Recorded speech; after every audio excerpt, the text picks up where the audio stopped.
Question 1. Stakeholder feedback indicates a need to refine the composition of our organization's threat assessment team, TAT, to enhance its effectiveness in preventing workplace violence. Considering the principles of a robust TAT as expected for a certified workplace violence prevention specialist, CWVPS, which of the following approaches best aligns with regulatory expectations and best practices for TAT composition, roles, and responsibilities? Option A. A TAT composed of individuals with direct knowledge of the workplace environment, behavioral science expertise, security and risk management professionals, and senior leadership with decision-making authority, all of whom receive ongoing training in threat assessment methodologies. Option B. A TAT primarily consisting of security personnel and legal counsel, with ad hoc consultation from HR when specific employee issues arise. Option C. A TAT formed by volunteers from various departments who express interest, with minimal formal training, focusing on addressing immediate incidents as they occur. Option D. A TAT limited to the Chief of Security and the Head of Human Resources, with the expectation that they will manage all threat assessments independently. Correct answer is A. A TAT composed of individuals with direct knowledge of the workplace environment, behavioral science expertise, security and risk management professionals, and senior leadership with decision-making authority, all of whom receive ongoing training in threat assessment methodologies. Explanation. This scenario presents a professional challenge because it requires balancing the need for diverse expertise in threat assessment with the practical constraints of organizational resources and the specific requirements of a robust threat assessment team, TAT, as mandated by workplace violence prevention guidelines.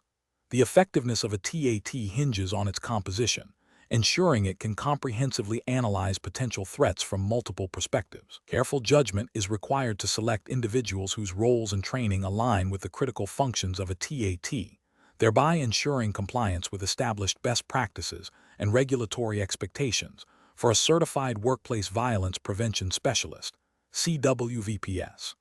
The correct approach involves assembling a TAT that includes individuals with direct knowledge of the workplace environment, those with expertise in behavioral analysis and security, and leadership with the authority to implement interventions. This composition ensures a holistic understanding of potential threats, from the initial identification of concerning behaviors to the development and execution of mitigation strategies. Regulatory frameworks and ethical guidelines for workplace violence prevention emphasize the importance of a multidisciplinary TAT, trained in threat assessment methodologies, to effectively identify, assess, and manage individuals who may pose a risk of violence. This approach directly supports the CWVPS certification's focus on proactive and systematic threat management. An incorrect approach that excludes individuals with direct knowledge of the workplace environment, such as frontline supervisors or HR representatives who interact daily with employees, fails to leverage crucial contextual information. This oversight can lead to incomplete assessments, as the TAT may lack awareness of subtle behavioral changes or workplace dynamics that could indicate escalating risk. Such a failure contravenes the principle of comprehensive threat assessment, which requires gathering information from all relevant sources. Another incorrect approach that omits individuals with behavioral science or mental health expertise, or those trained in security and risk management, undermines the TAT's ability to accurately interpret behavioral indicators and develop appropriate intervention plans. Without this specialized knowledge, the team may misinterpret warning signs or propose ineffective or even counterproductive responses. This directly conflicts with the CWVPS requirement for evidence-based assessment and intervention strategies. Furthermore, an approach that does not include individuals with the authority to implement recommendations, such as senior management or designated decision-makers, renders the TAT's assessments largely ineffective. The purpose of a TAT is not merely to identify threats, but to facilitate timely and decisive action. Without the power to allocate resources or mandate changes, the TAT's findings may go unaddressed, leaving the workplace vulnerable. This represents a failure in operationalizing the threat assessment process. Professionals should employ a decision-making framework that prioritizes the core functions of a TAT: identification, assessment, management, and intervention. This involves understanding the specific mandates and best practices associated with workplace violence prevention, as outlined in relevant professional standards, and potentially referenced in CWVPS examination materials. The framework should guide the selection of team members based on their ability to contribute to these functions, ensuring a balance of operational, analytical, and decision-making capabilities. It requires a proactive stance, anticipating potential risks, and building a team equipped to address them systematically and ethically. Question 2. Research into the effectiveness of workplace violence prevention programs across various high-risk sectors reveals a common challenge: the tendency to apply uniform strategies without considering industry-specific nuances. As a certified workplace violence prevention specialist, CWVPS, which of the following approaches would be most aligned with regulatory frameworks and best practices for ensuring comprehensive safety in healthcare? Social services, education, law enforcement, retail, and transportation. Option A. Implement generic, one-size-fits-all de-escalation and security awareness training for all employees across all high-risk sectors. Option B. Focus exclusively on installing advanced surveillance technology and emergency response systems after incidents have occurred. Option C. Develop and implement sector-specific risk assessments and tailored intervention strategies for each high-risk occupation and industry. Option D. Prioritize cost-cutting measures by focusing solely on essential security personnel and minimal preventative training across all sectors. The correct answer is C. Develop and implement sector-specific risk assessments and tailored intervention strategies for each high-risk occupation and industry. Explanation: this scenario is professionally challenging because it requires balancing the immediate need for effective workplace violence prevention strategies with the diverse and often competing needs of different high-risk sectors. A one-size-fits-all approach is rarely effective, and understanding the nuanced risks and operational realities of each industry is paramount. Careful judgment is required to tailor interventions, allocate resources appropriately, and ensure compliance with relevant regulations without hindering essential services. The correct approach involves a sector-specific risk assessment and tailored intervention strategy. This is the best professional practice because it directly addresses the unique vulnerabilities and operational context of each high-risk occupation and industry. For example, healthcare facilities face risks from patients and their families, while retail environments may experience shoplifting-related violence. Law enforcement and social services often deal with individuals in crisis. Education settings have unique concerns related to student behavior and external threats. Transportation workers face risks during service delivery. A tailored approach, informed by industry-specific data and best practices, ensures that prevention efforts are relevant, practical, and most likely to succeed, aligning with the overarching goal of the CWVPS certification to create safer workplaces across various sectors. This aligns with the principles of proactive risk management and due diligence expected of a certified workplace violence prevention specialist. An incorrect approach that relies solely on generic, non-sector-specific training fails to acknowledge the distinct threat landscapes. This approach is professionally unacceptable because it may overlook critical risk factors unique to certain industries, leading to ineffective or even counterproductive prevention measures.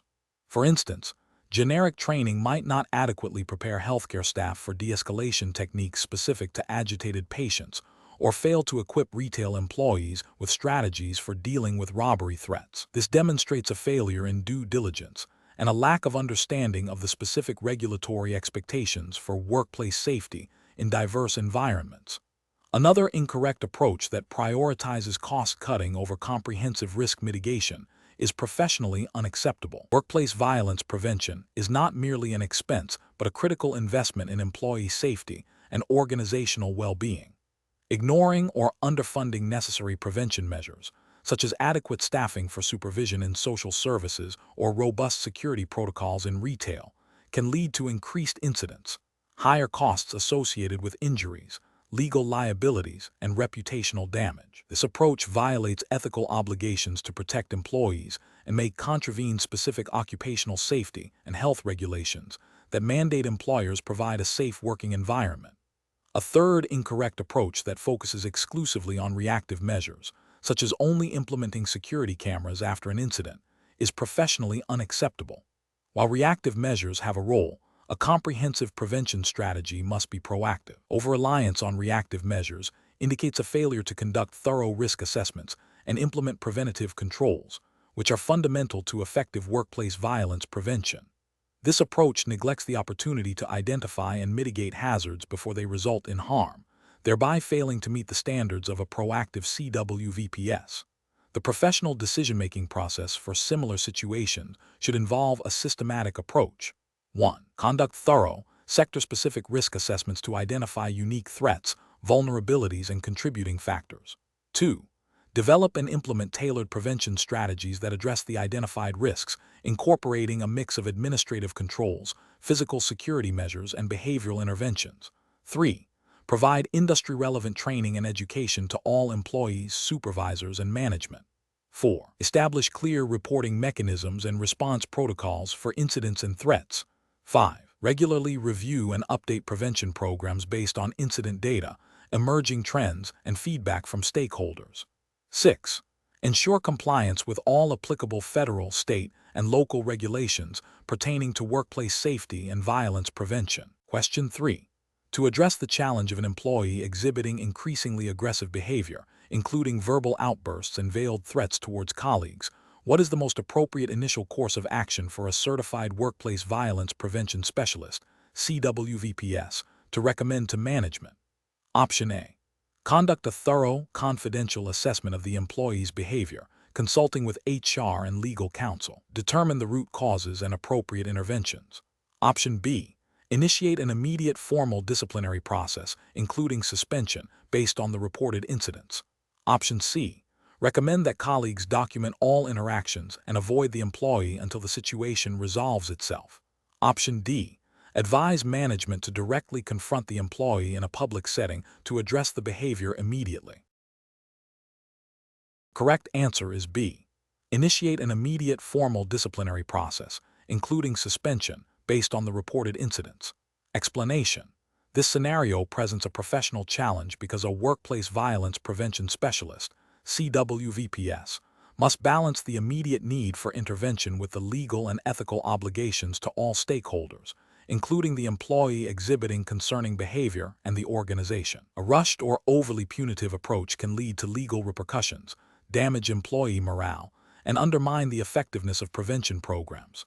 Conversely, inaction or insufficient action can expose the organization and its employees to significant risk.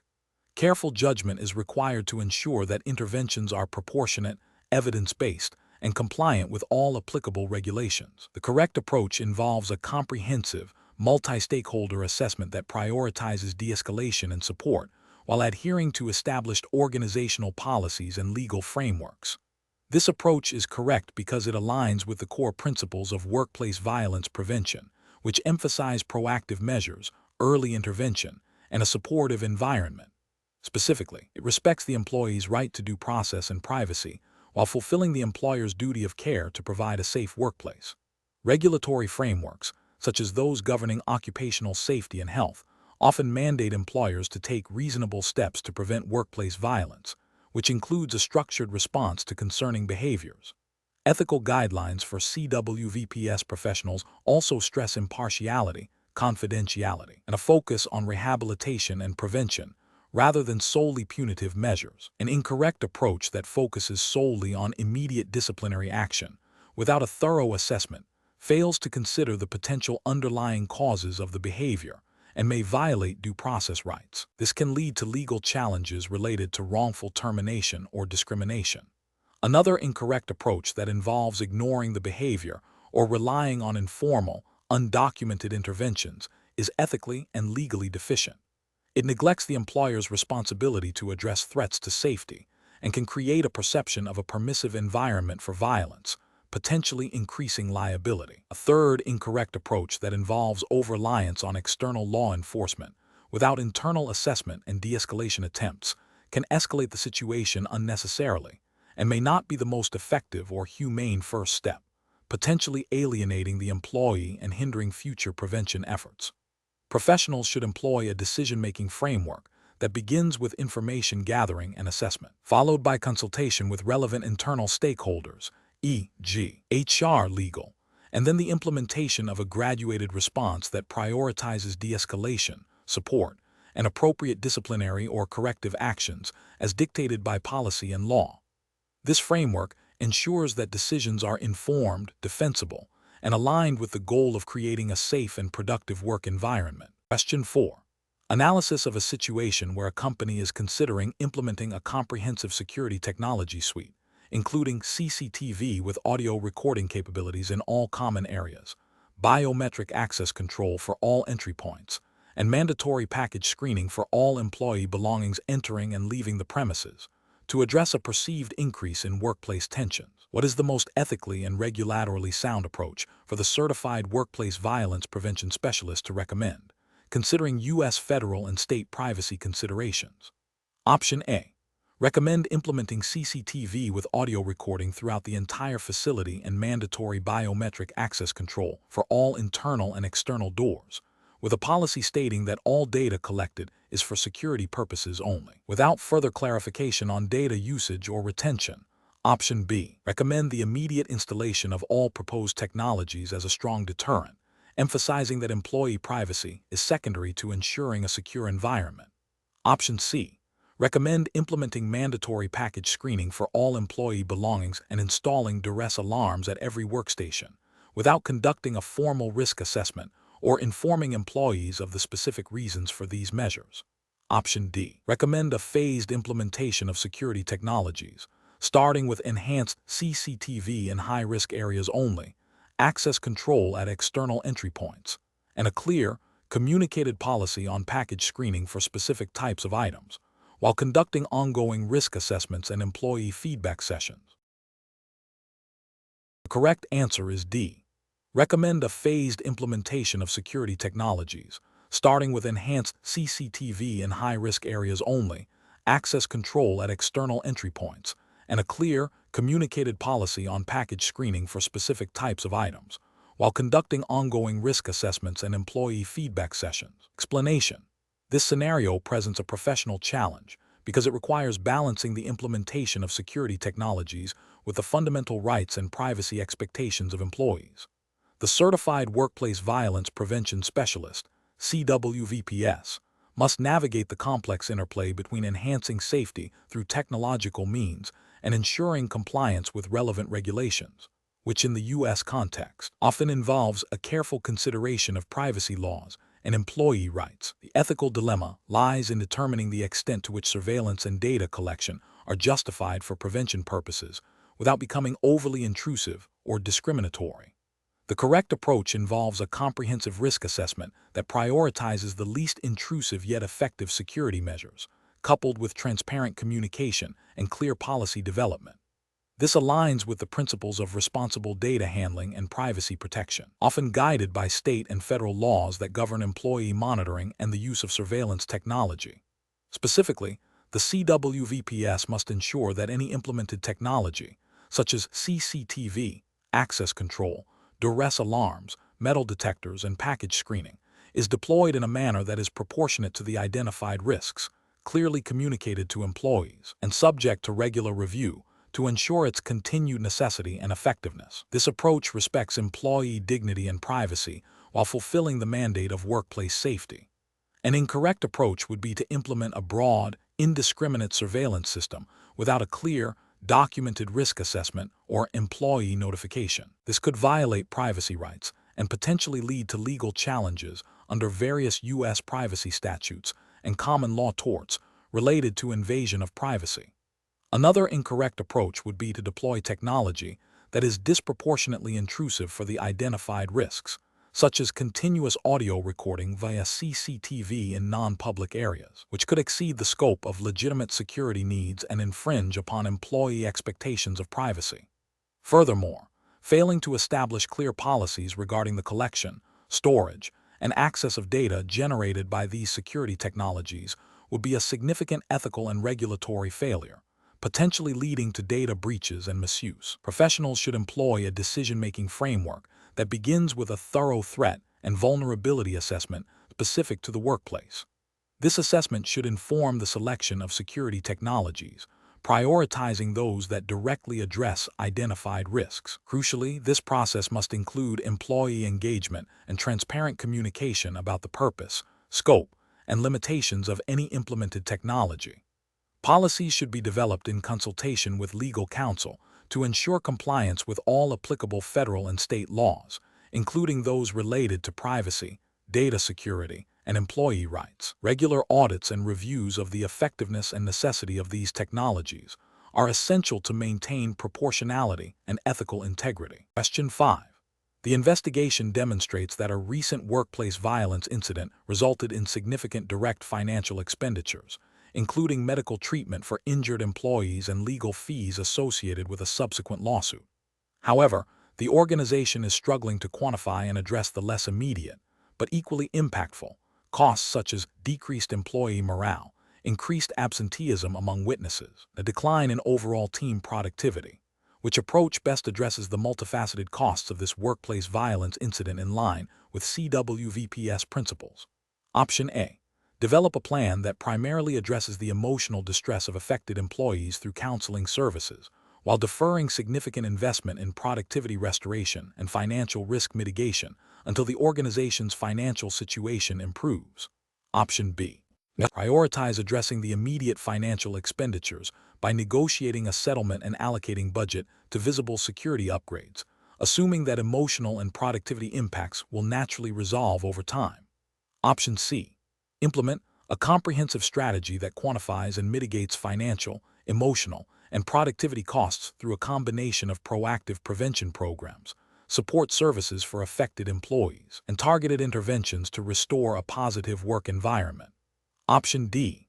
Focus resources exclusively on recouping financial losses through legal action and implementing stricter security measures to prevent future incidents, as these are the most tangible and legally defensible costs. The correct answer is C.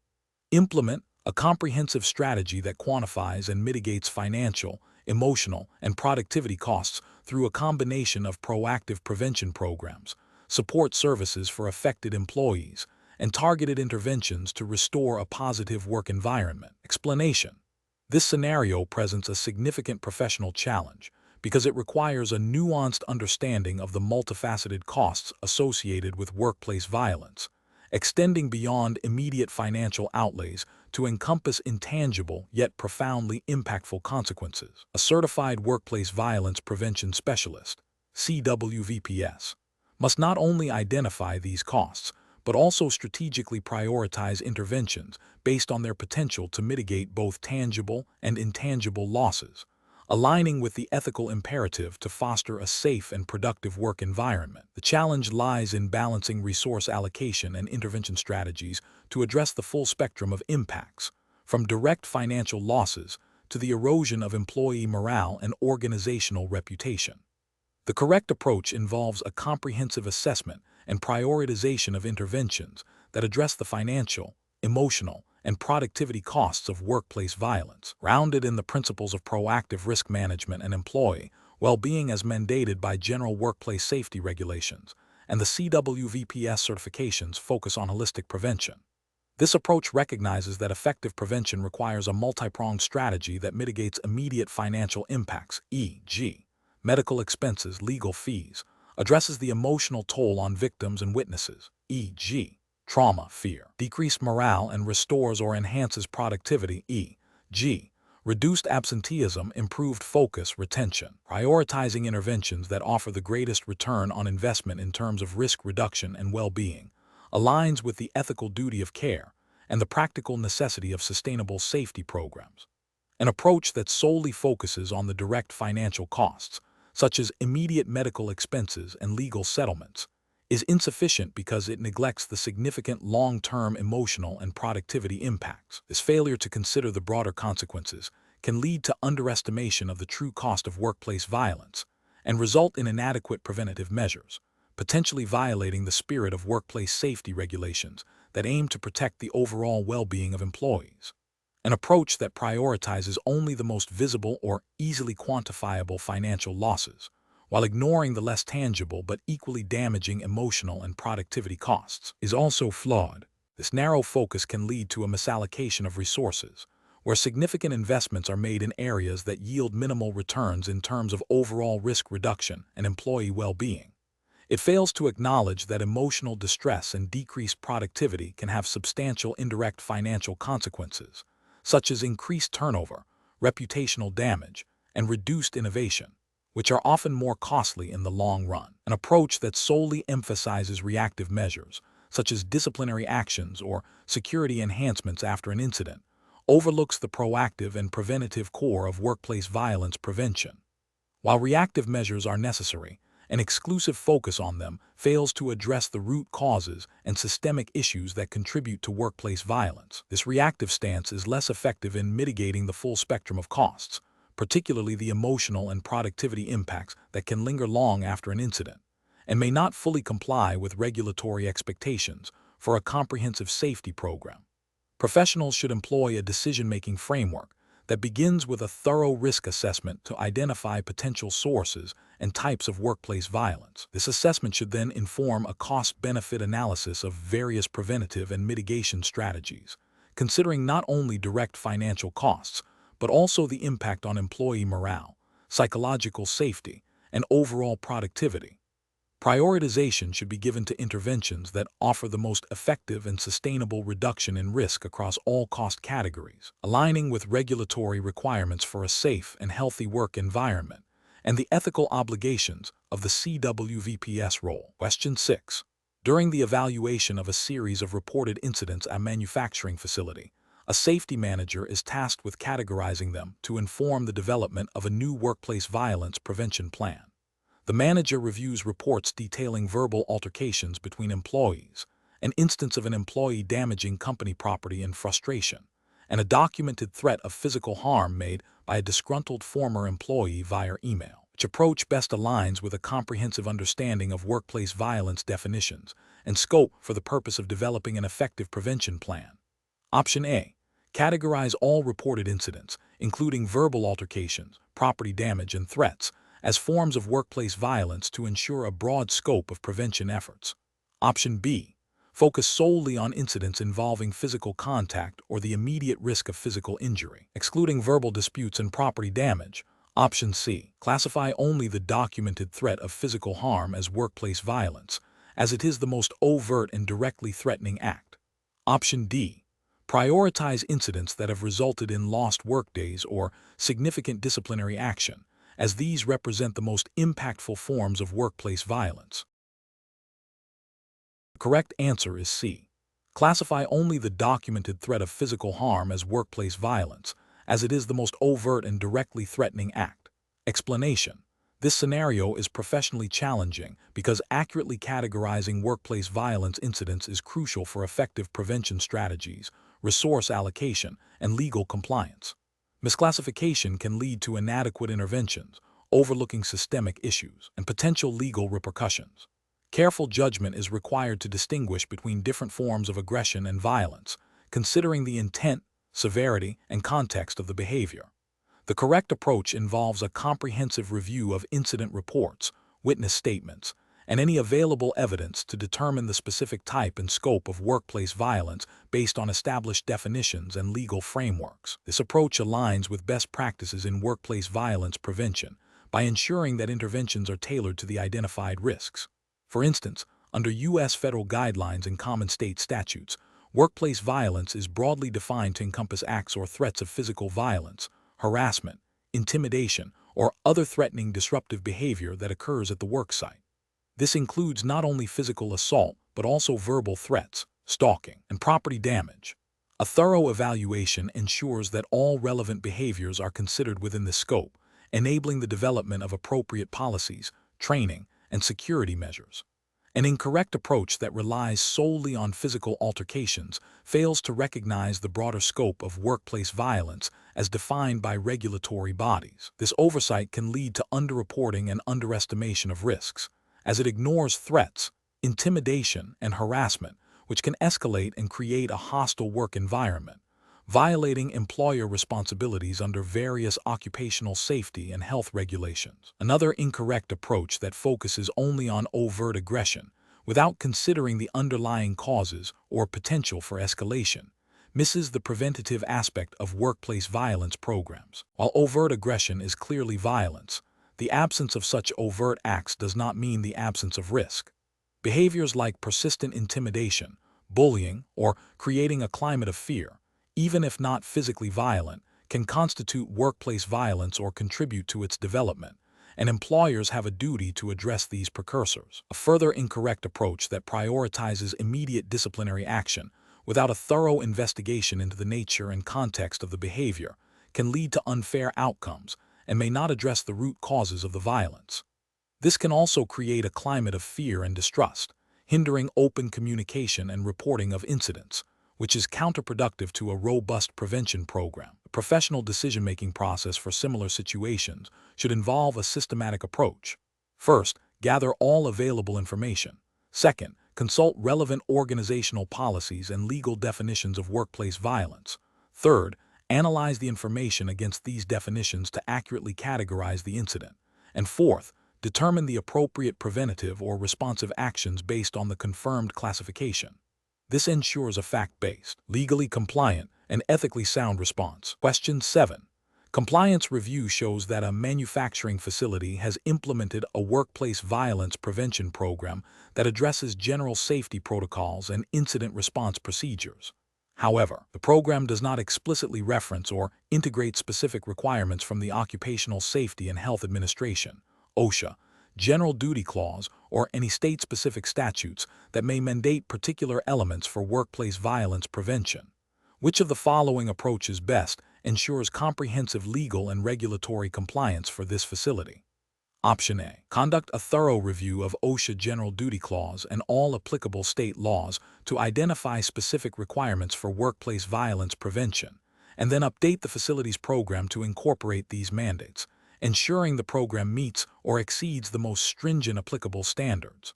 Option B. Rely on the existing company policy for workplace violence prevention, as it outlines general safety expectations and incident reporting, assuming this implicitly covers all necessary legal obligations.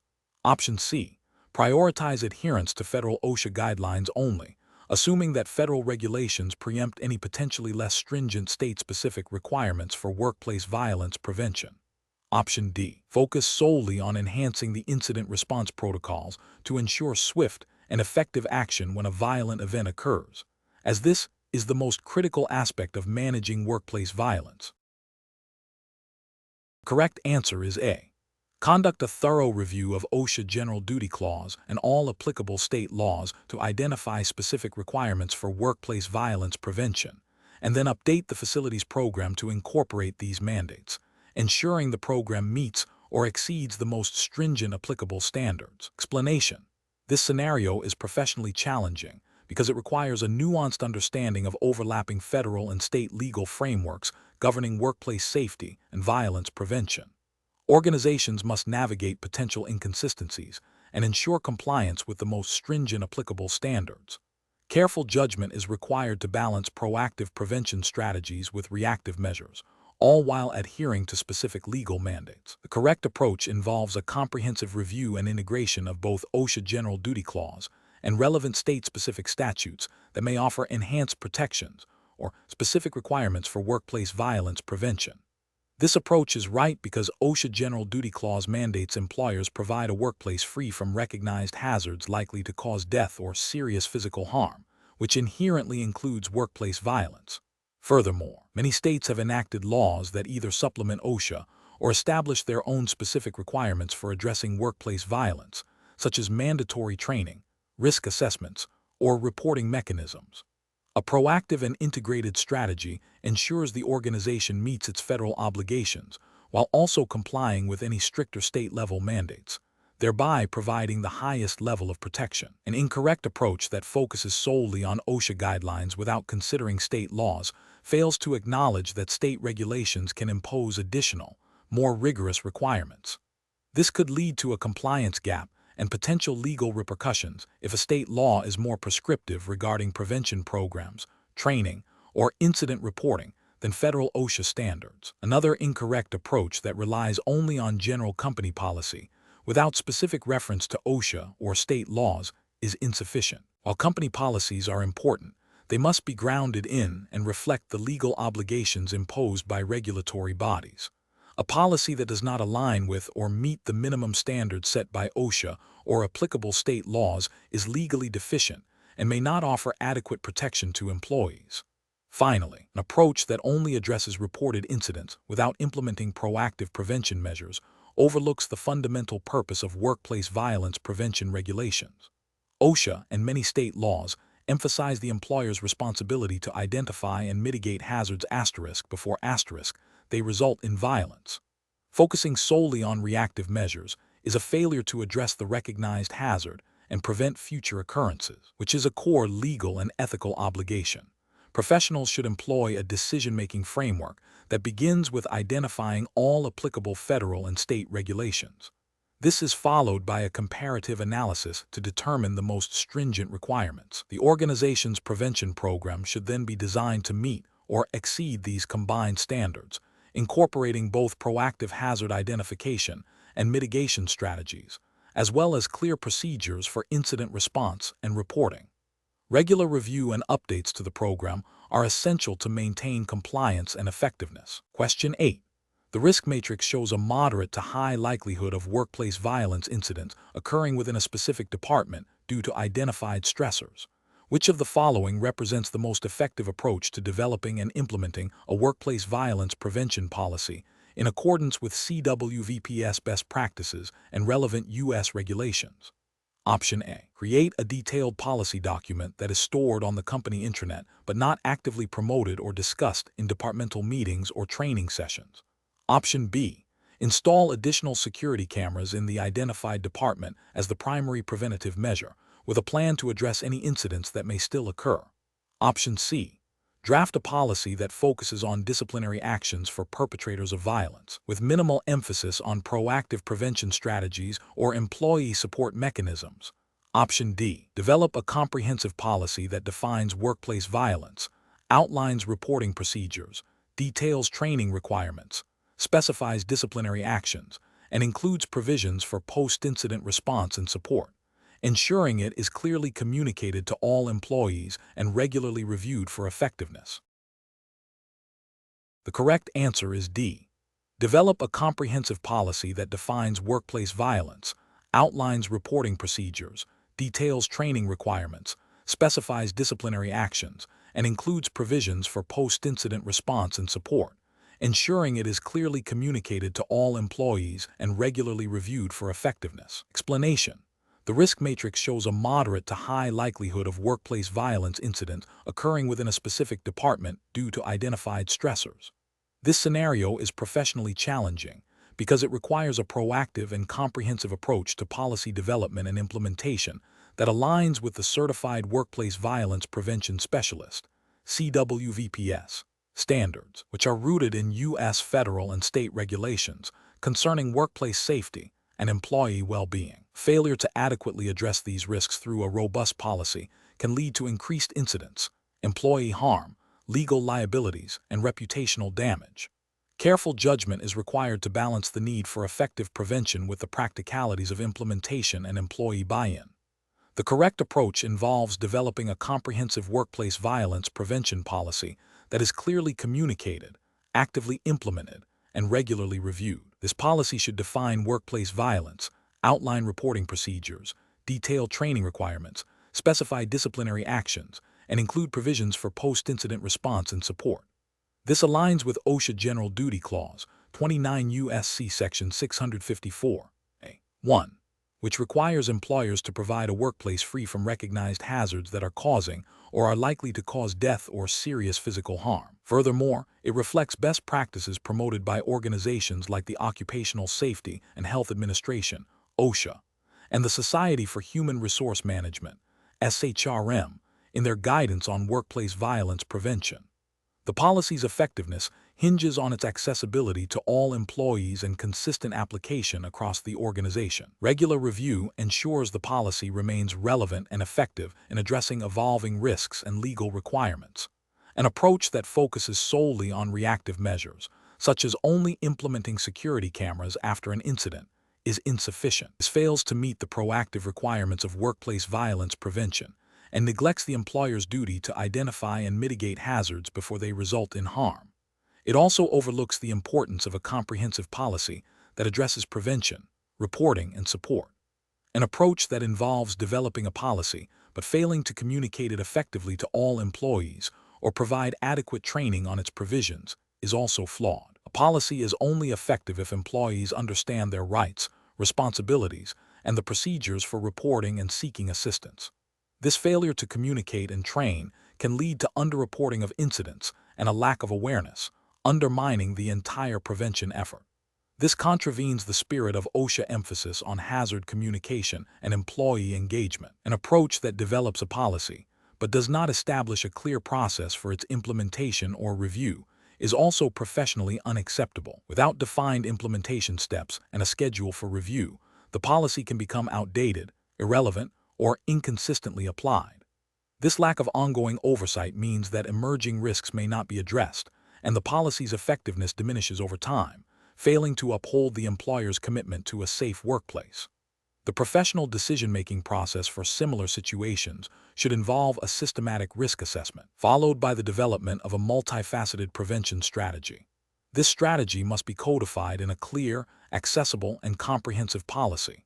Crucially, the policy must be effectively communicated and integrated into the organizational culture through robust training and consistent enforcement. Finally, a commitment to regular review and adaptation based on incident data, employee feedback, and changes in the regulatory landscape is essential for sustained effectiveness. Question 9.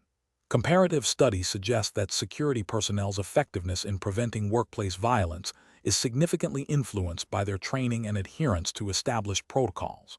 In a situation where an agitated employee is verbally confronting a colleague, refusing to leave a restricted area, and exhibiting signs of increasing distress, what is the most appropriate immediate course of action for a certified workplace violence prevention specialist, CWVPS, certified security officer on duty, assuming all de-escalation techniques have been attempted with limited success?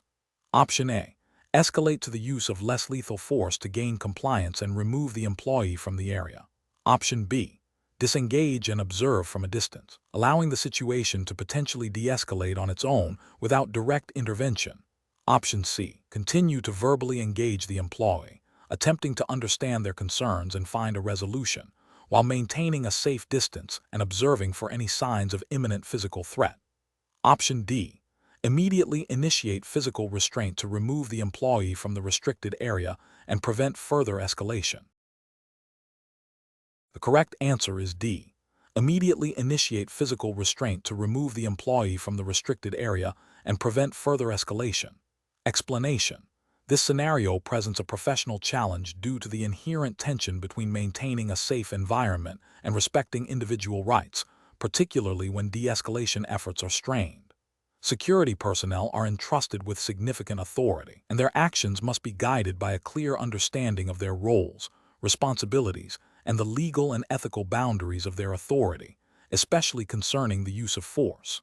The CWVPS certification emphasizes a proactive and preventative approach, prioritizing de-escalation and minimizing the need for physical intervention. The correct approach involves prioritizing de-escalation and seeking to resolve the situation through communication and established protocols, even when faced with resistance. This aligns with the core principles of workplace violence prevention, which advocate for nonviolent conflict resolution and the protection of all individuals involved.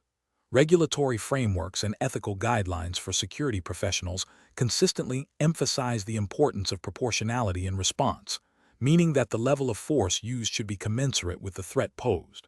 De-escalation techniques, when effectively applied, can reduce the likelihood of escalation and the need for more forceful measures, thereby upholding both safety and legal standards.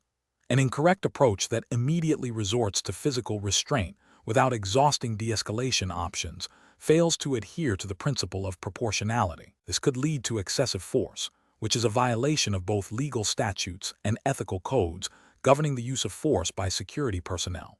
Such an action could result in injury, legal repercussions, and damage to the organization's reputation. Another incorrect approach, which involves ignoring the situation and hoping it resolves itself, is a dereliction of duty. Security personnel have a responsibility to intervene and manage potential threats. An action in the face of escalating conflict can lead to a more dangerous situation and potential harm, violating the fundamental duty of care. Finally, an approach that involves using force that is disproportionate to the immediate threat, even if de-escalation was attempted, is also professionally unacceptable. This demonstrates a failure to properly assess the evolving threat level and apply force judiciously, again, potentially leading to legal and ethical violations. The professional decision-making process for security personnel in such situations should involve a continuous assessment of the threat, a commitment to de-escalation, adherence to organizational policies and legal frameworks regarding the use of force, and a clear understanding of when and how to escalate intervention while maintaining proportionality and minimizing harm. Question 10. The assessment process reveals a workplace with a history of interpersonal conflicts, inconsistent application of disciplinary policies, and a perception among some employees of a lack of management responsiveness to concerns. Which of the following approaches to vulnerability assessment best aligns with the Certified Workplace Violence Prevention Specialist, CWVPS, regulatory framework?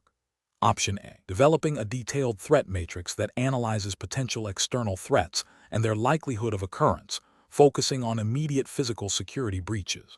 Option B. Implementing a confidential employee feedback system to gather perceptions of safety and security, and using this data as the primary basis for identifying and prioritizing vulnerabilities. Option C. Conducting a comprehensive review of existing security hardware and access control systems, and recommending upgrades based on industry best practices for physical security. Option D. Performing a systematic evaluation of environmental factors, organizational policies, and behavioral indicators that contribute to or mitigate the risk of workplace violence, integrating employee feedback with objective observations and data. The correct answer is C. Conducting a comprehensive review of existing security hardware and access control systems, and recommending upgrades based on industry best practices for physical security. Explanation. This scenario is professionally challenging because it requires balancing the need for comprehensive risk identification with the practical limitations of resources and the potential for creating undue alarm. A thorough vulnerability assessment must consider a wide range of factors, but the implementation of preventative measures must be proportionate and evidence-based, adhering strictly to the CWVPS framework. The core of the challenge lies in translating identified risks into actionable, compliant, and effective prevention strategies without overstepping legal or ethical boundaries. The correct approach involves a systematic, multifaceted assessment that considers both the physical environment and the human element, directly aligning with CWVPS principles of proactive risk management. This approach prioritizes the identification of specific vulnerabilities that could be exploited to facilitate workplace violence, such as inadequate security protocols, poor communication channels, or a lack of clear reporting mechanisms for concerning behaviors. Regulatory justification stems from the CWVPS mandate to establish and maintain a safe and secure work environment by identifying and mitigating potential threats. Ethical justification lies in the duty of care owed to employees. Ensuring their well-being is paramount. An incorrect approach that focuses solely on physical security measures, such as installing extensive surveillance without addressing underlying behavioral or procedural issues, fails to meet the comprehensive requirements of the CWVPS. This approach is ethically deficient as it neglects the human factors that often contribute to workplace violence and may create a false sense of security. It is also regulatorily non-compliant because it does not address the full spectrum of risk factors mandated by the CWVPS framework. Another incorrect approach that relies exclusively on employee self-reporting without establishing independent verification or objective assessment methods is also problematic. While employee input is valuable, an over-reliance on it without corroboration can lead to biased assessments or missed critical risks. This approach is ethically questionable as it may place an undue burden on employees to identify and report all potential threats, and regulatorily insufficient as it does not demonstrate a robust, objective process for vulnerability assessment as required by the CWVPS. A third incorrect approach that prioritizes the most visible or sensationalized potential threats while overlooking less obvious but equally significant risk factors demonstrates a failure in systematic analysis. This approach is professionally unsound as it can lead to misallocation of resources and an incomplete understanding of the true vulnerability landscape. It is regulatorily non-compliant because the CWVPS requires a thorough and balanced assessment of all relevant risk factors, not just those that are most apparent. The professional decision-making process for similar situations should involve a structured, evidence-based methodology. This includes 1. Clearly defining the scope of the assessment based on CWVPS guidelines. 2. Employing a combination of qualitative and quantitative data collection methods, including site surveys, policy reviews, and interviews. 3. Analyzing findings against established risk criteria. 4. Prioritizing identified vulnerabilities based on likelihood and impact. And 5. Developing a phased implementation plan for mitigation strategies that is compliant with all applicable regulations and ethical standards. Question 11. Investigation of a large office complex reveals several areas with poor visibility due to overgrown landscaping and poorly lit corridors. Employees have expressed concerns about feeling unsafe in these zones, particularly during off-peak hours. A workplace violence prevention specialist is tasked with recommending environmental design improvements. Which of the following approaches best aligns with CTED principles and CWVPS best practices for enhancing natural surveillance and territoriality in this scenario? Option A. Propose the removal of all non-essential furniture and decorative elements from common areas to maximize open sight lines, regardless of impact on employee comfort. Option B. Recommend the installation of high-definition security cameras in all previously poorly lit areas, with continuous monitoring by a third-party security firm.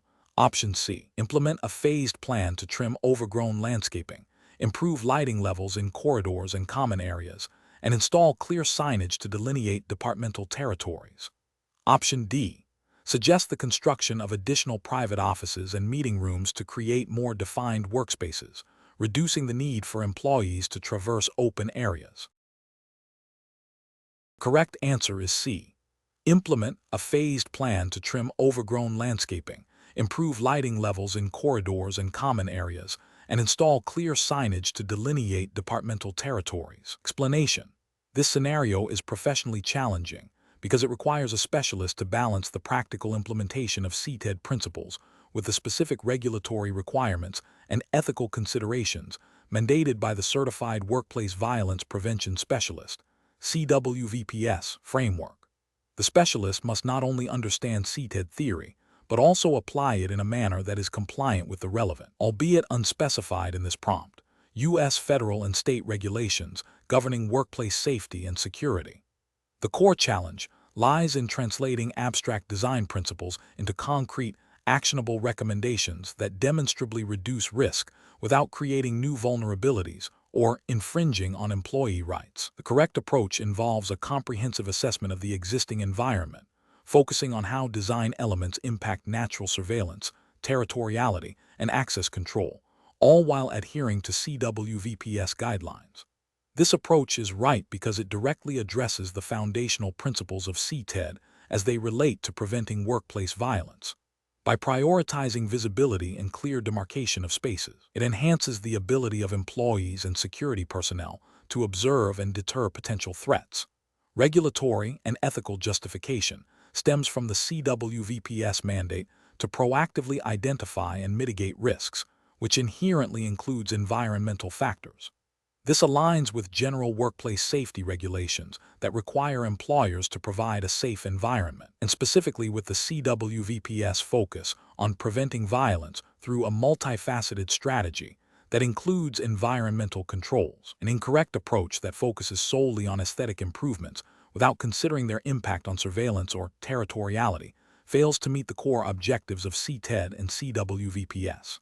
This is ethically and regulatorily deficient because it prioritizes superficial changes over substantive risk reduction, potentially leading to a false sense of security while leaving the workplace vulnerable.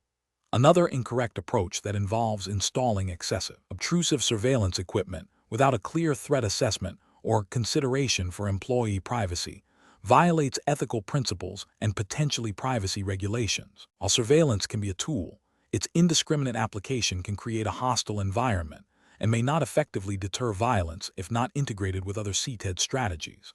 This approach fails to demonstrate a balanced and proportionate response to risk. A third incorrect approach that proposes eliminating all open spaces in favor of highly compartmentalized areas, thereby reducing natural surveillance, is fundamentally counter to CTED principles. This would create blind spots and reduce the ability for casual observation, potentially increasing opportunities for covert acts of violence. This approach is regulatorily unsound, as it actively undermines the goal of creating a safe and observable environment. The professional decision-making process for similar situations should involve a systematic risk assessment that integrates CTED principle with regulatory compliance and ethical consideration. This includes 1. Understanding the specific regulatory landscape applicable to the workplace. 2. Conducting a thorough site assessment to identify environmental vulnerabilities related to visibility, access, and territoriality. 3. Prioritizing interventions that enhance natural surveillance and reinforce territoriality. 4. Evaluating the potential impact of proposed changes on employee well-being and privacy. 5. Developing recommendations that are practical, cost-effective, and demonstrably contribute to a safer workplace, aligning with CWVPS best practices. Question 12. The efficiency study reveals that while the organization's zero-tolerance policy for workplace violence is clearly communicated, there are inconsistencies in its enforcement and the subsequent disciplinary actions taken. An employee reports a colleague for a verbal altercation that, while heated, did not involve physical contact. The policy states that any form of workplace violence, including verbal threats and intimidation, result in disciplinary action up to and including termination. The CWVPS is tasked with recommending the appropriate course of action. Which of the following approaches best aligns with the principles of a zero-tolerance policy, its enforcement, and reporting procedures under U.S. workplace violence prevention guidelines? Option A. Immediately terminate the accused employee based on the report, as the zero-tolerance policy leaves no room for discretion. Option B. Investigate the incident but apply a lesser disciplinary action, such as a verbal warning, because the reporting employee is a high-performing individual and the accused employee has a long tenure. Option C. Counsel both employees involved and issue a written warning to the accused, considering the incident did not involve physical contact and to avoid disrupting productivity. Option D. Conduct a thorough, impartial investigation to gather all facts. Document the incident according to established reporting procedures, and apply disciplinary action consistent with the zero-tolerance policy and prior precedents, ensuring all steps are documented. The correct answer is D. Conduct a thorough, impartial investigation to gather all facts, document the incident according to established reporting procedures, and apply disciplinary action consistent with the zero-tolerance policy and prior precedents, ensuring all steps are documented. Explanation. This scenario is professionally challenging because it requires balancing the strict enforcement of a zero-tolerance policy with the need for fair and consistent application of disciplinary actions, while also ensuring all reporting procedures are meticulously followed. The CWVPS must navigate potential biases, employee morale, and legal implications. The correct approach involves a thorough, impartial investigation that adheres strictly to the established zero-tolerance policy, including documented reporting procedures and appropriate disciplinary actions as outlined by the policy and relevant U.S. federal and state workplace violence prevention guidelines. This ensures consistency, fairness, and legal compliance, reinforcing the credibility of the policy and fostering a safer work environment. An incorrect approach that focuses solely on immediate termination without a proper investigation fails to uphold due process and could lead to legal challenges if the policy's enforcement procedures are not followed. It also undermines employee trust and can create a perception of arbitrary enforcement. Another incorrect approach that involves overlooking minor infractions to avoid disciplinary action, even if seemingly minor, erodes the integrity of the zero-tolerance policy. This inconsistency can lead to a perception that the policy is not truly enforced, potentially emboldening future violations and creating a less safe environment. It also fails to address the underlying issues that may contribute to workplace violence. A third incorrect approach that involves inconsistent application of disciplinary actions based on personal relationships or perceived severity without clear policy guidelines is ethically unsound and legally risky. This lack of standardization can lead to claims of discrimination and unfair treatment, damaging the organization's reputation and creating a hostile work environment. Professionals should use a decision-making framework that prioritizes 1. Immediate safety, 2. Adherence to established policy and procedures, 3. Thorough and impartial investigation, 4. Consistent and documented disciplinary action, and 5. Comprehensive reporting and record-keeping, all within the bounds of applicable U.S. regulations. Question 13. The performance metrics show an increase in reported near-miss incidents and a slight rise in employee complaints regarding feelings of unease in certain work areas. Considering the CWVPS framework, which of the following strategies for addressing these metrics is most aligned with best practices in workplace layout and design for violence prevention? Option A. Advise employees to be more vigilant and report any suspicious activity directly to management without altering the current physical workspace. Option B. Immediately increase the number of security guards stationed at all entrances and common areas to deter potential aggressors. Option C. Conduct a thorough review of the office layout to identify blind spots, assess the clarity and accessibility of emergency exits, and evaluate the strategic placement of workstations to enhance visibility and employee separation from potential conflict zones. Option D. Implement a policy requiring all employees to wear identification badges at all times and restrict access to all non-essential areas. The correct answer is C.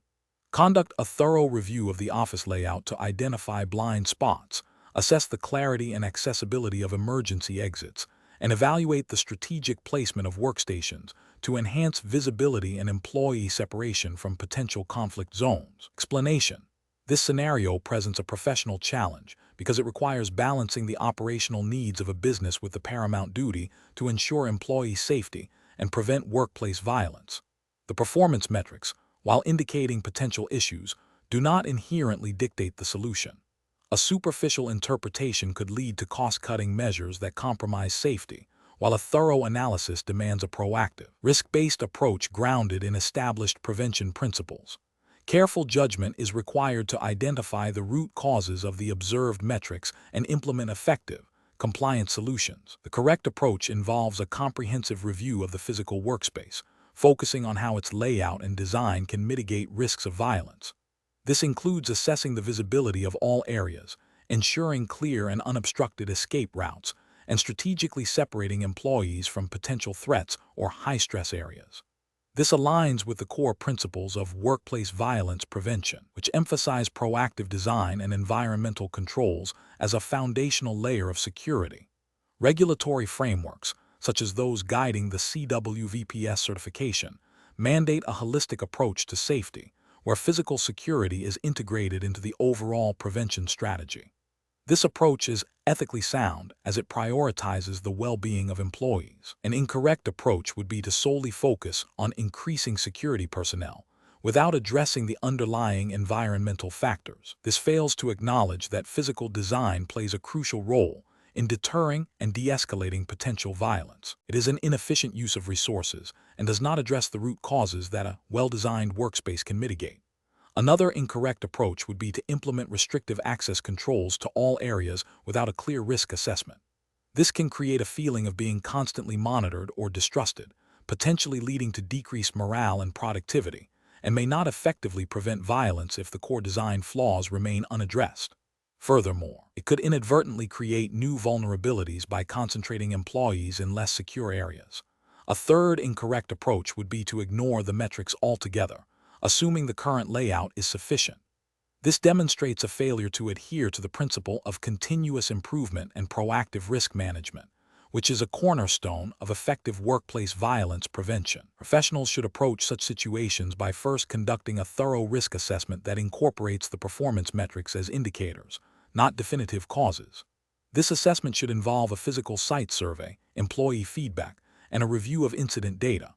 Based on this assessment, a layered approach to prevention should be developed, prioritizing environmental design changes, followed by procedural controls, and finally, personnel-based security measures.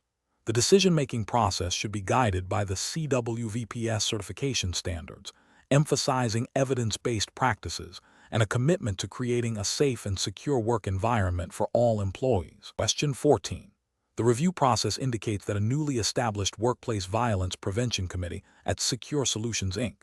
has been meeting inconsistently, and its members have expressed uncertainty regarding their specific duties and how to effectively share their findings with the broader organization. Which of the following actions would best address these identified issues and ensure the committee's optimal functioning in line with workplace safety principles? Option A. Suggests that the committee's primary role is advisory, and that individual department heads are solely responsible for implementing any prevention strategies, with the committee only convening when a serious incident necessitates a review. Option B. Advise committee members to informally discuss their concerns and responsibilities as they arise during meetings, and suggest they share information with their immediate colleagues as they deem appropriate. Option C. Recommend that the committee meet quarterly, or as significant incidents occur, and rely on individual members to communicate any relevant information through their existing departmental channels without a centralized reporting mechanism. Option D. Develop a formal committee charter outlining specific roles, responsibilities, and decision-making authority. Establish a mandatory monthly meeting schedule with clear agendas and minutes, and implement a communication plan for regular updates to all staff and relevant leadership. Correct answer is D. Develop a formal committee charter outlining specific roles, responsibilities, and decision-making authority. Establish a mandatory monthly meeting schedule with clear agendas and minutes, and implement a communication plan for regular updates to all staff and relevant leadership. Explanation. The review process indicates a need to assess the effectiveness of a newly formed Workplace Violence Prevention Committee. This scenario is professionally challenging because the committee's success hinges on clear understanding and execution of its mandated roles and responsibilities, which directly impacts the safety and well-being of employees. Misinterpretation or underestimation of these duties can lead to significant gaps in prevention strategies, regulatory noncompliance, and ultimately, increased risk of workplace violence incidents. Careful judgment is required to ensure the committee operates optimally within its defined scope. The correct approach involves ensuring the committee's charter clearly delineates specific responsibilities, establishes a regular meeting cadence, aligned with the complexity of identified risks and regulatory requirements, and implements a robust communication plan to disseminate information and action items effectively to all relevant stakeholders. This aligns with the principles of proactive risk management and due diligence expected of organizations under general workplace safety regulations, which mandate employers to take reasonable steps to prevent foreseeable harm. A well-defined committee structure, regular oversight, and transparent communication are fundamental to achieving this. An incorrect approach would be to allow the committee to operate with vague responsibilities, leading to confusion about its purpose and authority. This failure to define roles and responsibilities creates ambiguity and can result in critical prevention tasks being overlooked or duplicated, undermining the committee's effectiveness and potentially violating employer obligations to provide a safe working environment. Another incorrect approach is to schedule meetings infrequently or only on an ad hoc basis, without a structured cadence. This prevents timely identification and mitigation of emerging risks, hinders the development of comprehensive prevention strategies, and can lead to a lack of momentum and accountability within the committee. Regulatory frameworks often imply a need for ongoing vigilance and proactive measures, which infrequent meetings cannot support. A third incorrect approach is to neglect establishing a clear communication protocol for the committee's findings and recommendations. This failure to disseminate information to employees, management, and other relevant departments means that crucial insights may not be acted upon, leading to a disconnect between the committee's work and actual workplace safety improvements. It also prevents fostering a culture of awareness and participation in violence prevention efforts. The professional decision-making process for similar situations should involve a thorough review of existing organizational policies, relevant federal and state workplace safety regulations, e.g., OSHA General Duty Clause, state-specific workplace violence prevention laws if applicable, and best practices in organizational safety and risk management. This includes clearly defining the committee's mandate, establishing a meeting schedule that allows for consistent progress and responsiveness to evolving threats, and developing a multi-channel communication strategy to ensure all stakeholders are informed and engaged. Question 15. Benchmark analysis indicates that a retail establishment's physical layout includes poorly lit exterior corridors, limited visibility into stockrooms from the main sales floor, and landscaping that allows for concealment near employee entrances. Considering the CWVPS regulatory framework, which of the following approaches best addresses these environmental risk factors to prevent workplace violence? Option A. Implement enhanced surveillance camera coverage in all identified blind spots and increase the frequency of security patrols around the perimeter. Option B. Focus on employee training programs that emphasize de-escalation techniques and reporting suspicious behavior, as environmental factors are secondary to human behavior. Option C. Install additional panic buttons throughout the store and conduct regular active shooter drills for all staff. Option D. Conduct a detailed environmental risk assessment to identify specific vulnerabilities and develop a phased plan for improving lighting, enhancing access control to stockrooms, and modifying landscaping to eliminate concealment points. The correct answer is A. Implement enhanced surveillance camera coverage in all identified blind spots and increase the frequency of security patrols around the perimeter. Explanation. This scenario is professionally challenging because it requires a certified workplace violence prevention specialist, CWVPS, to balance the practical implementation of security measures with the specific regulatory requirements of the CWVPS framework, which emphasizes a proactive and comprehensive approach to environmental risk factors. The CWVPS must not only identify potential physical vulnerabilities, but also ensure that the proposed solutions align with established best practices and legal mandates for workplace safety and violence prevention. The challenge lies in moving beyond superficial assessments to deeply integrate environmental design and security protocols as integral components of a robust prevention strategy. Adhering strictly to the CWVPS regulatory framework, the correct approach involves a systematic evaluation of the physical environment, considering how elements like layout, access control, lighting, and landscaping can either mitigate or exacerbate risks of workplace violence. This approach is right because it directly addresses the core principles of environmental risk assessment as mandated by the CWVPS framework. Specifically, it requires a thorough understanding of how poorly lit areas can provide concealment for potential aggressors, how inadequate access control can facilitate unauthorized entry, and how the physical layout might create blind spots or choke points. By focusing on these tangible environmental factors, the CWVPS can develop targeted, evidence-based recommendations that are compliant with the regulatory emphasis on creating a physically secure and defensible workplace. This aligns with the ethical obligation to protect employees by proactively identifying and mitigating environmental hazards that could contribute to violent incidents. An incorrect approach that focuses solely on reactive security measures, such as increasing visible security personnel, without addressing underlying environmental vulnerabilities, fails to meet the CWVPS requirements. This is a regulatory failure because it neglects the proactive environmental risk assessment component. It is ethically unacceptable as it may create a false sense of security while leaving critical environmental vulnerabilities unaddressed, thus failing to provide comprehensive protection. Another incorrect approach that prioritizes cost-cutting over comprehensive environmental improvements, for instance, by opting for cheaper, less effective lighting solutions or minimal access control upgrades, is also a regulatory and ethical failure.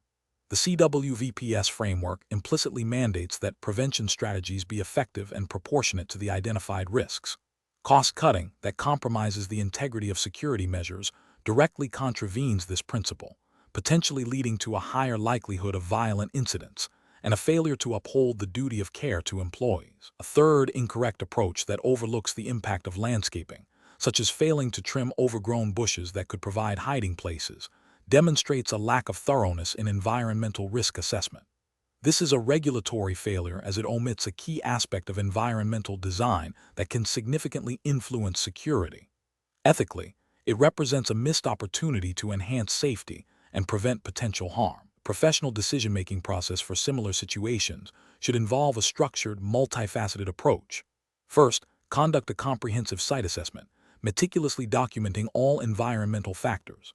Second, cross-reference these findings with the specific requirements and guidelines of the CWVPS regulatory framework, identifying any gaps or noncompliance. Third, prioritize interventions based on the level of risk and potential impact, ensuring that recommendations are practical, cost-effective, and legally sound. Finally, continuously monitor and evaluate the effectiveness of implemented measures, adapting the strategy as needed to maintain a secure and safe workplace. Question 16. Assessment of the most effective and compliant approach for a certified workplace violence prevention specialist, CWVPS, to screen potential employees for roles involving significant public interaction, considering pre-employment background checks, criminal history checks, and reference checks. Option A. Rely primarily on an open-ended applicant self-disclosure form, asking candidates to voluntarily report any past issues they deem relevant to workplace safety, without specific follow-up or verification. Option B. Implement a standardized pre-employment screening process that includes a job-related criminal history check for convictions of violent crimes, and conduct reference checks focused on past workplace conduct and any reported incidents of conflict or safety concerns, while ensuring all inquiries are consistent with legal and ethical guidelines. Option C. Incorporate interview questions that probe into an applicant's personal life, including their family relationships and any history of mental health treatment, to gauge their overall stability. Option D. Conduct a comprehensive criminal history check that includes all misdemeanor and nonviolent felony convictions, regardless of their relevance to the job or potential workplace violence risk. The correct answer is B. Implement a standardized pre-employment screening process that includes a job-related criminal history check for convictions of violent crimes, and conduct reference checks focused on past workplace conduct and any reported incidents of conflict or safety concerns, while ensuring all inquiries are consistent with legal and ethical guidelines. Explanation. This scenario presents a professional challenge because it requires balancing the employer's legitimate need to ensure a safe workplace with the applicant's right to privacy and protection against discriminatory hiring practices. The Certified Workplace Violence Prevention Specialist, CWVPS, must navigate these competing interests while adhering strictly to relevant regulations. Careful judgment is required to ensure that screening processes are both effective in mitigating risk and legally compliant. The correct approach involves a multifaceted screening process that is consistently applied to all candidates for similar positions. This includes conducting thorough pre-employment background checks that are directly relevant to the job duties and potential workplace violence risks, such as criminal history checks for convictions related to violence or serious offenses. Reference checks should focus on past work performance and behavior, specifically inquiring about any history of workplace conflict or safety concerns, without delving into protected characteristics. This approach is justified by best practices in workplace violence prevention, which emphasize proactive risk assessment and mitigation. Ethically, it aligns with principles of fairness and due diligence. Regulatory frameworks, such as those governing employment practices and data privacy, generally permit such checks when they are job-related and non-discriminatory. An incorrect approach would be to rely solely on a broad, unsubstantiated applicant self-disclosure of any past issues, without specific, job-related inquiries. This is problematic because it is vague, potentially leading to inconsistent application and subjective interpretation. It also fails to leverage available, legally permissible screening tools to proactively identify risks. Ethically, it represents a failure of due diligence. Another incorrect approach would be to conduct a criminal history check that includes minor, irrelevant offenses that have no bearing on workplace safety or the ability to perform job duties. This could lead to discriminatory outcomes and violate privacy laws. Ethically, it is an overreach and potentially unfair to the applicant. A third incorrect approach would be to ask interview questions about an applicant's protected characteristics, such as their mental health history or personal relationships, as part of the screening process. This is a direct violation of anti-discrimination laws and ethical standards. It is irrelevant to workplace violence prevention and constitutes an invasion of privacy. The professional decision-making process for similar situations should involve 1. Understanding the specific job role and its associated risks for workplace violence. 2. Identifying screening methods that are legally permissible and directly relevant to mitigating those risks. 3. developing a standardized screening protocol that is applied consistently to all candidates for similar roles. 4. Ensuring all screening questions and procedures are job-related and do not solicit protected information. 5. Consulting with legal counsel to ensure compliance with all applicable federal, state, and local laws and regulations. Question 17. Upon reviewing the preliminary assessment of a healthcare facility experiencing an increase in patient-to-staff altercations, which of the following decision-making frameworks would best guide the certified workplace violence prevention specialist in developing a comprehensive risk mitigation strategy? Option A.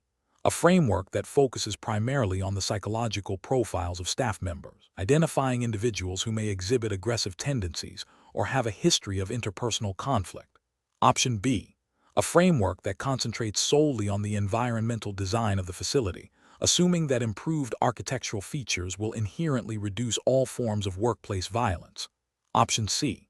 A framework that emphasizes the impact of external factors, such as local crime rates and community unrest, on the overall security of the healthcare facility. Option D. A framework that prioritizes a detailed analysis of the physical layout of patient care areas, including access points, lighting, and the presence of security personnel, while also considering the facility's policies on de-escalation training and reporting mechanisms for aggressive behavior. The correct answer is D. A framework that prioritizes a detailed analysis of the physical layout of patient care areas, including access points, lighting, and the presence of security personnel, while also considering the facility's policies on de-escalation training and reporting mechanisms for aggressive behavior. Explanation. This scenario is professionally challenging because it requires a nuanced understanding of how various factors interact to create a workplace violence risk profile. The Certified Workplace Violence Prevention Specialist, CWVPS, must move beyond superficial observations to conduct a thorough risk assessment that considers the interconnectedness of workplace characteristics, environmental factors, employee-related factors, and external influences. A failure to do so could lead to an incomplete or inaccurate assessment, resulting in ineffective prevention strategies and potential harm to employees. The correct approach involves a comprehensive, multifaceted risk assessment that systematically evaluates each category of risk factors. This aligns with the core principles of workplace violence prevention, which emphasize proactive identification and mitigation of hazards. By considering the interplay of physical environment, e.g., lighting, access control, organizational policies, e.g., complaint procedures, training, employee demographics and behaviors, e.g., stress levels, history of conflict, and external threats, e.g., community crime rates, disgruntled former employees, the specialist can develop a robust prevention plan tailored to the specific organizational context.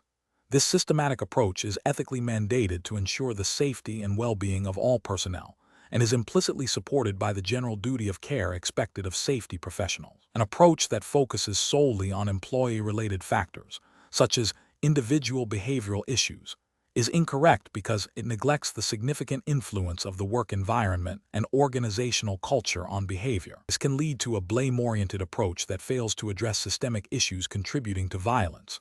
Similarly, an approach that prioritizes only environmental factors, like security cameras, without considering the human element or external threats, is incomplete. It assumes that physical security alone can prevent all forms of workplace violence, which is a flawed premise.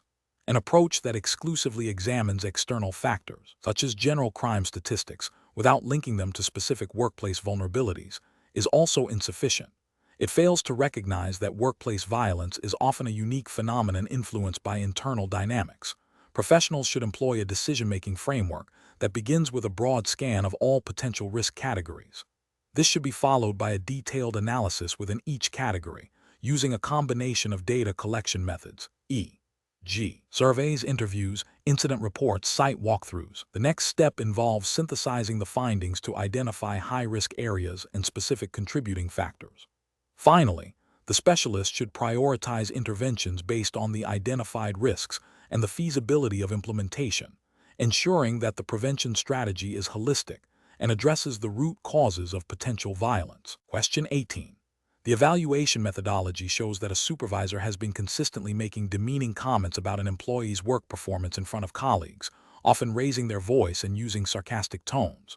While no physical contact has occurred, the employee reports feeling increasingly anxious, intimidated, and dreading coming to work. According to the Certified Workplace Violence Prevention Specialist, CWVPS, framework, which of the following best defines the situation as a potential workplace violence concern? Option A.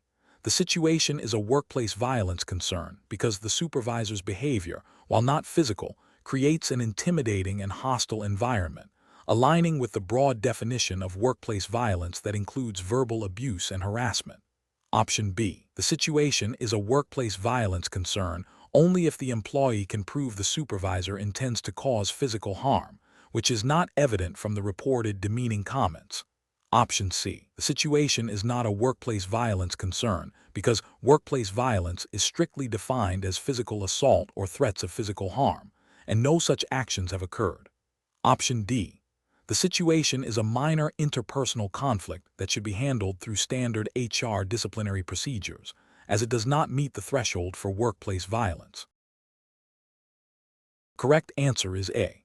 The situation is a workplace violence concern because the supervisor's behavior, while not physical, creates an intimidating and hostile environment, aligning with the broad definition of workplace violence that includes verbal abuse and harassment. Explanation. This scenario presents a professional challenge because it requires a nuanced understanding of the definition of workplace violence, moving beyond overt physical acts to encompass behaviors that create a hostile or intimidating environment. The Certified Workplace Violence Prevention Specialist, CWVPS, must apply the relevant regulatory framework to determine if a reported incident constitutes workplace violence, even if it doesn't involve direct physical harm. This requires careful judgment to ensure that all legitimate concerns are addressed, while avoiding overreach or misclassification. The correct approach involves recognizing that the regulatory framework for workplace violence prevention, as defined by relevant U.S. occupational safety and health standards, encompasses a broad spectrum of behaviors. This includes not only physical assaults, but also threats, intimidation, harassment, and other actions that disrupt the workplace or endanger employees. By considering the totality of the circumstances and the potential impact on employee safety and well-being, the specialist aligns with the ethical imperative to foster a secure work environment and comply with regulations that mandate hazard identification and mitigation. An incorrect approach would be to narrowly define workplace violence solely as physical assault. This failure to consider the broader regulatory definition would mean that serious incidents of intimidation or harassment, which can significantly contribute to a hostile work environment and escalate to physical violence, are not addressed. This would be a regulatory failure, as it neglects the proactive prevention and mitigation requirements mandated by workplace safety laws. Another incorrect approach would be to dismiss the reported behavior as a mere interpersonal conflict without assessing its potential to create a threatening or intimidating atmosphere. This overlooks the responsibility to evaluate all reported incidents for their potential to constitute workplace violence under the established definition, thereby failing to uphold the ethical duty to protect employees from harm. A professional decision-making process for similar situations should involve 1. Clearly understanding the organization's policy and the applicable regulatory definitions of workplace violence. 2. Gathering all relevant facts and context surrounding the reported incident. 3. Objectively assessing the reported behavior against the established definitions, considering both overt actions and the creation of a hostile environment. 4. Documenting the assessment and any subsequent actions taken. 5. Consulting with legal counsel or HR if there is ambiguity or significant risk. Question 19. Performance analysis shows that during a reported active threat incident within a large office complex, initial reports indicate a potential perpetrator is moving through the building. Which of the following immediate actions best balances life safety, regulatory compliance, and effective emergency response? Option A. Delay any immediate action until security personnel have confirmed the exact location and nature of the threat. Option B. Immediately initiate a building-wide evacuation order to move all employees to the designated outdoor assembly points. Option C. Instruct all employees to immediately implement lockdown procedures in their current locations and activate the emergency communication system to alert all personnel and contact law enforcement. Option D. Direct all employees to proceed to the nearest designated shelter-in-place locations on their respective floors. Correct answer is B. Immediately initiate a building-wide evacuation order to move all employees to the designated outdoor assembly points. Explanation: this scenario is professionally challenging because it requires balancing immediate safety needs with long-term organizational resilience and compliance, all within the specific regulatory framework of the Certified Workplace Violence Prevention Specialist (CWVPS) certification. The CWVPS certification implies adherence to U.S. federal and state regulations concerning workplace safety and emergency preparedness, such as OSHA standards and potentially state-specific requirements. A critical judgment is needed to select the most effective and compliant response to a developing threat. The correct approach involves a layered strategy that prioritizes immediate life safety through lockdown, followed by a clear communication protocol for informing employees and authorities, and finally, the activation of an evacuation plan only when deemed safe and necessary. This aligns with best practices in emergency management and is implicitly supported by OSHA General Duty Clause, Section 5(a)(1) of the OSH Act, which requires employers to provide a workplace free from recognized hazards that are causing or are likely to cause death or serious physical harm. Furthermore, it reflects the principles of incident command systems often referenced in emergency preparedness guidelines.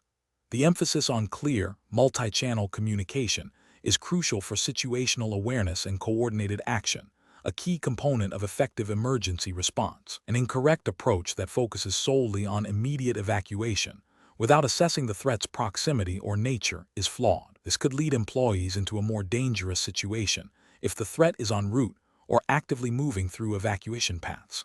This fails to meet the employer's duty to provide a safe environment and could violate OSHA general duty to prevent recognized hazards. Another incorrect approach that prioritizes shelter in place for all employees, regardless of their location relative to the threat or the nature of the threat itself, is also problematic. While shelter in place is a valid protocol, its indiscriminate application can be ineffective or even detrimental if the threat is already within the designated shelter area or if the threat requires immediate egress. This demonstrates a lack of nuanced threat assessment, which is a core component of effective emergency preparedness, and a failure to adapt protocols to the specific circumstances, potentially leading to increased risk. A third incorrect approach that delays communication until a definitive threat assessment is complete is also unacceptable. In workplace violence incidents, time is critical. While accuracy is important, initial, clear, and concise communication about a potential threat, even if preliminary, allows individuals to initiate protective actions sooner. Delays can have severe consequences and do not align with the proactive safety measures expected of a CWVPS certified professional. The professional decision-making process for similar situations should involve a rapid, yet thorough assessment of the immediate threat, considering its nature, location, and potential trajectory. This assessment should then inform the activation of the most appropriate emergency protocol, lockdown, evacuation, or shelter in place, prioritizing life safety. Simultaneously, a robust communication plan should be initiated to inform all relevant parties, including employees, security personnel, and emergency services, using multiple channels to ensure reach. The decision to transition between protocol should be based on evolving threat intelligence and safety assessments. Question 20. Implementation of a comprehensive workplace violence prevention program requires the Certified Workplace Violence Prevention Specialist, CWVPS, to respond to an employee's report of alleged harassment and threats from a colleague. The CWVPS must determine the most appropriate initial course of action to ensure the safety of the reporting employee and maintain a fair process for all involved, adhering strictly to the regulatory framework governing workplace safety and employee rights. Option A.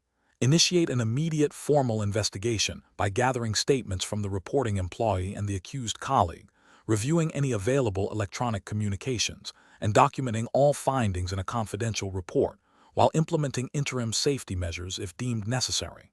Option B. Immediately inform other employees about the allegations to foster a sense of collective vigilance and encourage them to report any suspicious behavior. Option C. Advise the reporting employee to avoid the accused colleague and to document any further incidents, while waiting for more concrete evidence before initiating any formal action.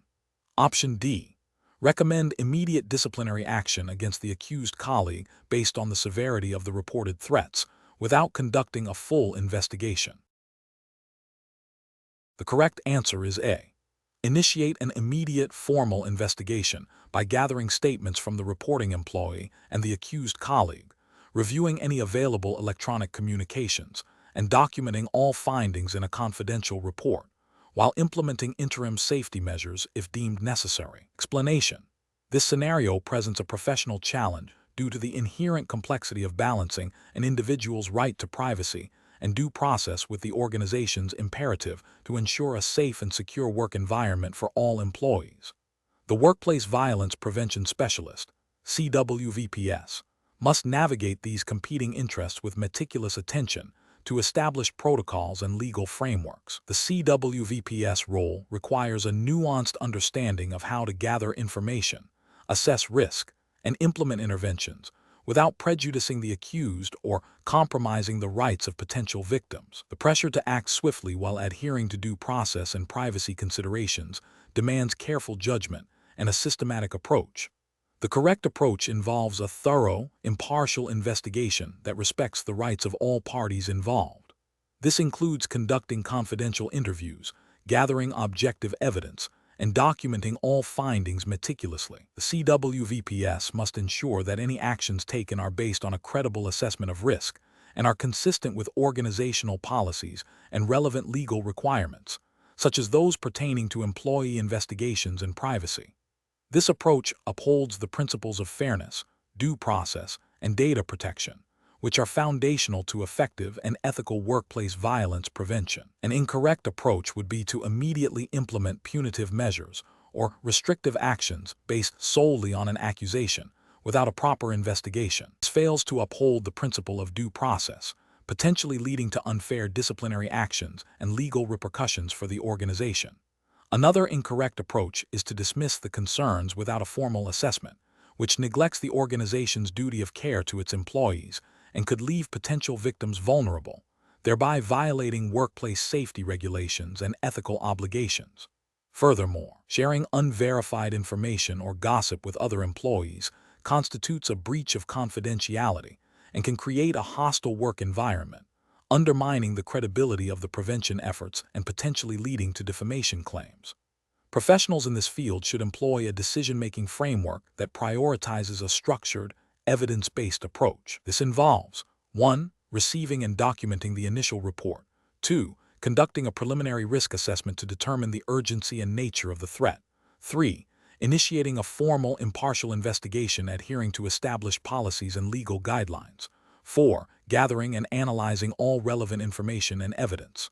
5. Consulting with relevant stakeholders, such as HR and legal counsel, as needed. 6. Making a determination based on the findings and implementing appropriate, proportionate interventions. And 7. Documenting the entire process and follow-up actions. This systematic process ensures that decisions are informed, fair, and legally defensible, while effectively addressing workplace violence risks.